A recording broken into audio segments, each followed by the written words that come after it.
Hello friends, myself Patel Rumi, Ashwamegh Vidyalaya, ધોરણ 9, વિષય વિજ્ઞાન, પ્રકરણ નંબર 15, અન્ન સ્ત્રોતોમાં સુધારણા.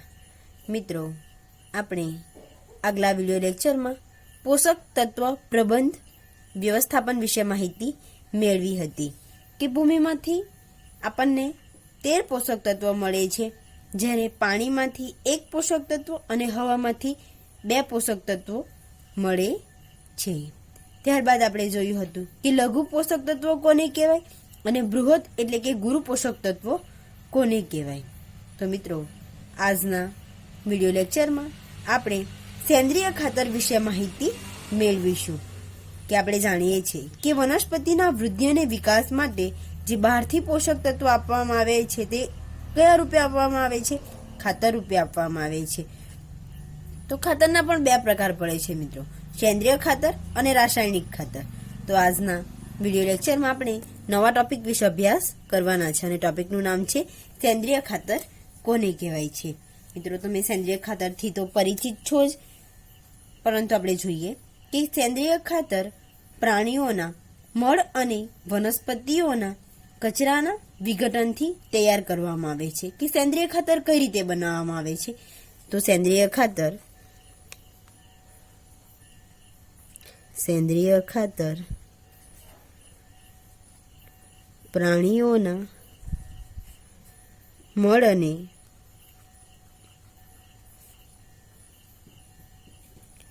વનસ્પતિઓના કચરાના વિઘટનથી તૈયાર કરવામાં આવે છે. એ જે સેન્દ્રિય ખાતર છે, સેન્દ્રિય ખાતર કઈ રીતે તૈયાર કરવામાં આવે છે? તો મિત્રો, આપણે જાણીએ છીએ કે પ્રાણીઓના મળ અને વનસ્પતિના જે કચરા છે, એટલે કે જેઓનું વિઘટન થઈ શકે છે અને વિઘટનથી તૈયાર કરવામાં આવે છે. સેન્દ્રિય ખાતર બનાવવાની ક્રિયામાં ઉપયોગમાં લેવાતા વિવિધ જૈવિક પદાર્થોને આધારે સેન્દ્રિય ખાતર તૈયાર થાય છે. એમાં પણ કમ્પોસ્ટ ખાતર અને બીજું છે કે લીલું જૈવિક ખાતર, એમ એને 2 વર્ગમાં વિભાજિત કરવામાં આવે છે. મિત્રો, કમ્પોસ્ટ ખાતર એટલે કેવું ખાતર? કે અળસિયાનું વર્મી કમ્પોસ્ટ ખાતર તરીકે આપણે ઓળખી શકીએ છીએ. ત્યારબાદ છે કે લીલું જૈવિક ખાતર એટલે કે જે લીલો પડવાશ સ્વરૂપે, એટલે કે ધારો કે કોઈ ક્ષણ છે અથવા તો લીલા વનસ્પતિના જે પાન છે એને વિઘટન કરીને તૈયાર કરવામાં આવે છે, તો એવા ખાતરને શું કહેવાય છે? કે લીલું જૈવિક ખાતર તરીકે ઓળખવામાં આવે છે. મિત્રો, આપણે જાણીએ છીએ કે રાસાયણિક ખાતરના વપરાશથી ઘણું બધું નુકસાન થાય છે, જ્યારે જે સેન્દ્રિય ખાતર છે અને સેન્દ્રિય ખાતરની જો જમીનમાં પાકને આપવામાં આવે તો એના ઘણા બધા લાભો છે. તો આપણે જોઈએ કે સેન્દ્રિય ખાતરના લાભો. કે સેન્દ્રિય ખાતરના લાભ કયા છે? જોઈએ કે તેમાં કાર્બનિક પદાર્થની માત્રા વધુ હોવાથી ભૂમિને કાર્બનિક પદાર્થથી પરિપૂર્ણ કરી ફળદ્રુપતામાં વધારો કરે છે. તેમાં કયા પોષક તત્વની વધારે પ્રમાણમાં છે? કે કાર્બનિક પદાર્થો વધારે માત્રામાં છે અને ભૂમિની ફળદ્રુપતા વધારે છે.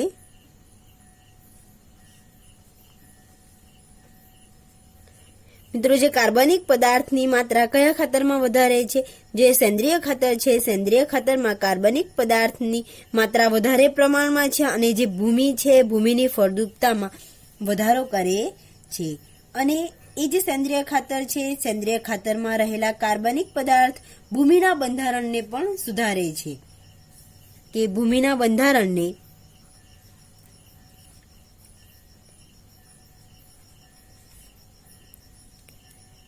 કે કાર્બનિક ખાતર એટલે કે સેન્દ્રિય ખાતર કોના બંધારણને સુધારે છે? ભૂમિ છે, જમીનના બંધારણને સુધારે છે. ત્યારબાદ છે કે રેતાળ ભૂમિની જળ ક્ષમતામાં વધારો કરે છે.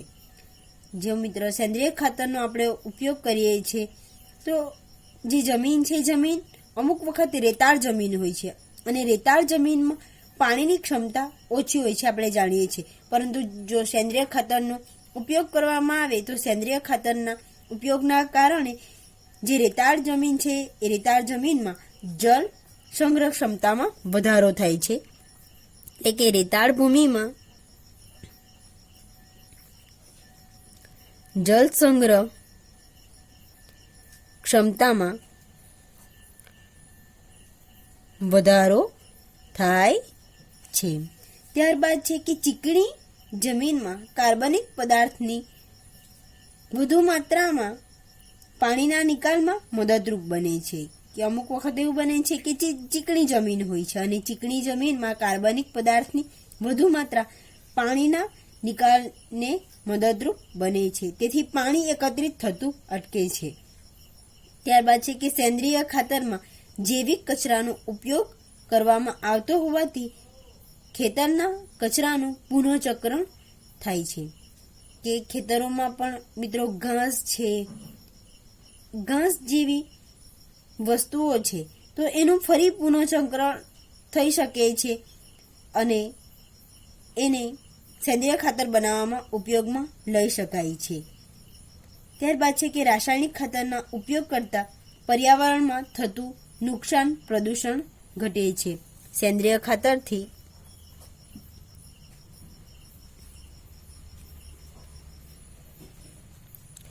પર્યાવરણને નુકસાન થતું અટકે છે. કે ક્વેશ્ચન પૂછી શકાય કે કયા ખાતરના ઉપયોગથી પર્યાવરણને થતું નુકસાન અટકી શકે, તો સેન્દ્રિય ખાતરથી પર્યાવરણને નુકસાન થતું અટકે છે. મિત્રો હવે આપણે જોઈએ કે સેન્દ્રિય ખાતરના લાભો વિશે જોયું છે. હવે આપણે જોઈએ કે સેન્દ્રિય ખાતરના ગેરલાભ કયા છે. કે ગેરલાભ કયા હશે? આપણે અનુમાન લગાવી શકીએ છીએ કે તે જમીનને અલ્પ પ્રમાણમાં પોષક દ્રવ્યો આપે છે.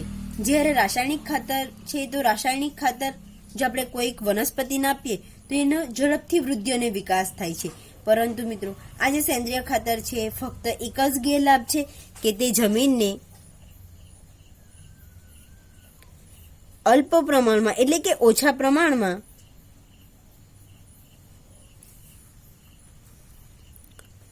પોષક દ્રવ્યો આપે છે. કે તે જમીનને કેવા પ્રમાણમાં? અલ્પ પ્રમાણમાં પોષક દ્રવ્યો આપે છે. સેન્દ્રિય ખાતરના પ્રકારો વિશે આપણે જોયું હતું કે કમ્પોસ્ટ, વર્મી કમ્પોસ્ટ અને બીજું છે કે લીલું જૈવિક ખાતર. તો હવે આપણે એના વિશે જોઈએ કે કમ્પોસ્ટ અને વર્મી કમ્પોસ્ટ કોને કહેવાય. કે કમ્પોસ્ટ અને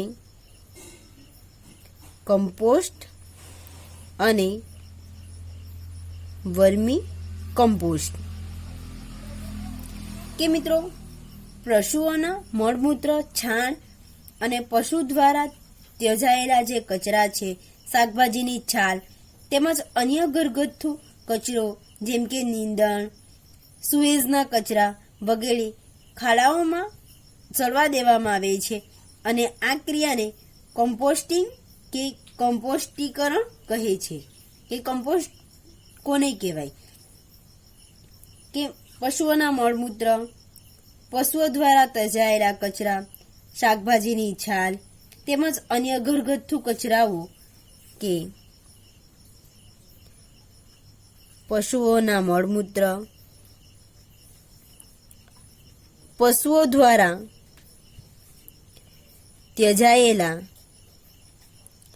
ચારો,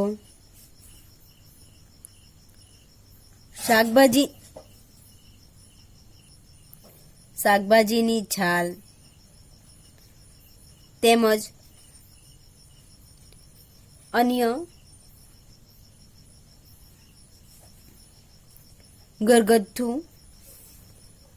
કચરો, નીંદણ, સુએઝનો કચરો એ કેવા પ્રકારનું છે? તો એમનો ઉપયોગ શામાં થાય છે? કમ્પોસ્ટ અને વર્મી કમ્પોસ્ટ ખાતરના બનાવટમાં નો ઉપયોગ થાય છે. કે વનસ્પતિઓના કચરા અને પ્રાણીઓ દ્વારા જે ત્યજાયેલા પદાર્થ છે, અળસિયા દ્વારા વિઘટન કરવાથી તૈયાર થતા કમ્પોસ્ટને વર્મી કમ્પોસ્ટ કહે છે. મિત્રો, કમ્પોસ્ટિંગ અને કમ્પોસ્ટીકરણ અલગ વસ્તુ છે અને વર્મી કમ્પોસ્ટ અલગ છે. કે વર્મી કમ્પોસ્ટ એટલે શું? કે જે વનસ્પતિઓના કચરા અને પ્રાણીઓ દ્વારા જે ત્યજાયેલા પદાર્થો છે, એ પદાર્થોનું અળસિયા દ્વારા વિઘટન કરવામાં આવે છે. એનું સૂક્ષ્મજીવો દ્વારા વિઘટન કરવામાં નથી આવતું, પરંતુ અળસિયા દ્વારા એમનું વિઘટન કરવામાં આવે છે અને તૈયાર કરવામાં આવે છે. તો એ ખાતરને કમ્પોસ્ટને વર્મી કમ્પોસ્ટ કહે છે. કે વિઘટનની ક્રિયાથી તૈયાર થતા કમ્પોસ્ટ કાર્બનિક પદાર્થ અને પોષક દ્રવ્યોથી સમૃદ્ધ હોય છે. કે મિત્રો, વિઘટનથી એટલે કે જે પ્રાણીઓના મળમૂત્ર, પશુઓ દ્વારા ત્યજાયેલા ચારો, શાકભાજીની છાલ અને અન્ય ઘરગથ્થુ કચરાઓ છે, સુએઝના કચરાઓ છે, એ કચરાઓનું વિઘટન થઈ શકે છે. એટલે જ કહ્યું છે કે વિઘટનની ક્રિયાથી તૈયાર થતા કમ્પોસ્ટ છે એમાં કાર્બનિક પદાર્થની માત્રા કેવા પ્રમાણમાં હોય છે?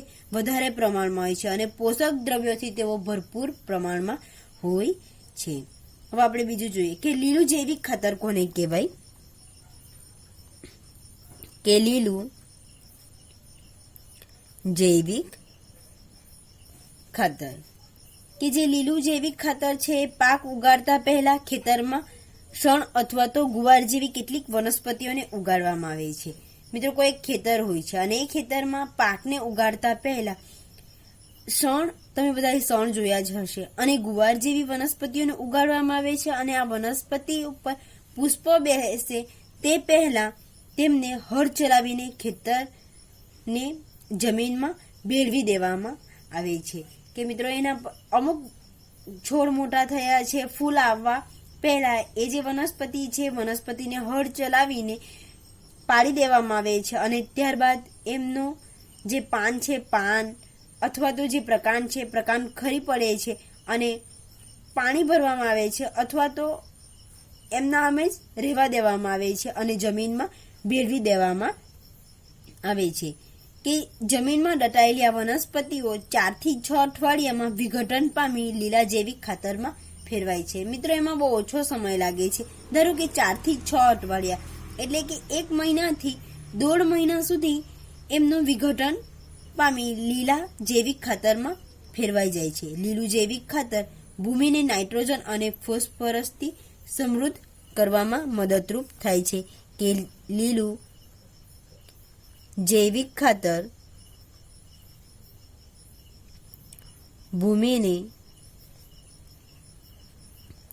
નાઇટ્રોજન અને ફોસ્ફરસ થી સમૃદ્ધ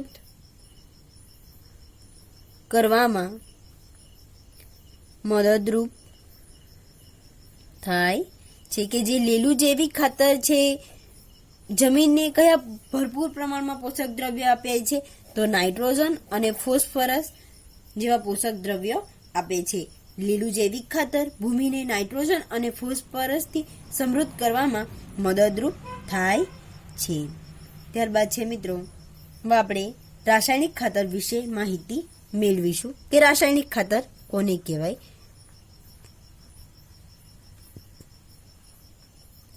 કે રાસાયણિક ખાતર વ્યવસાયિક સ્વરૂપમાં તૈયાર કરેલા વનસ્પતિના પોષક દ્રવ્યો આપે છે. ક્યાં તૈયાર થાય છે? વ્યવસાયિક એટલે કે કારખાનાઓમાં તૈયાર થાય છે. કે ખાતર અથવા તો રાસાયણિક ખાતર વ્યવસાયિક સ્વરૂપમાં તૈયાર કરેલા વનસ્પતિના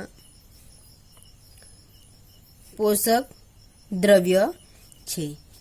કે જે રાસાયણિક ખાતર છે, રાસાયણિક ખાતર વિઘટનથી તૈયાર થતું નથી, પરંતુ રાસાયણિક ખાતર વ્યવસાયિક સ્વરૂપમાં તૈયાર કરવામાં આવે છે. તેના લાભો કયા છે એના વિશે માહિતી મેળવીએ કે તે વનસ્પતિને નાઇટ્રોજન, ફોસ્ફરસ અને પોટેશિયમ પૂરા પાડે છે.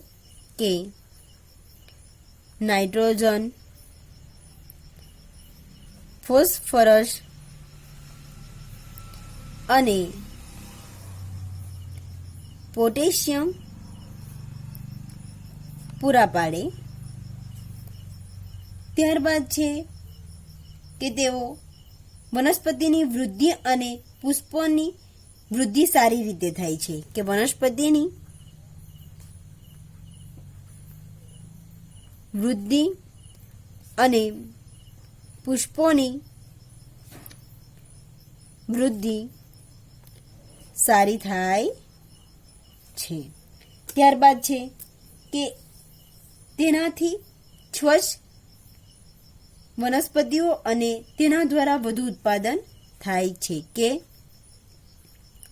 સ્વચ્છ વનસ્પતિઓ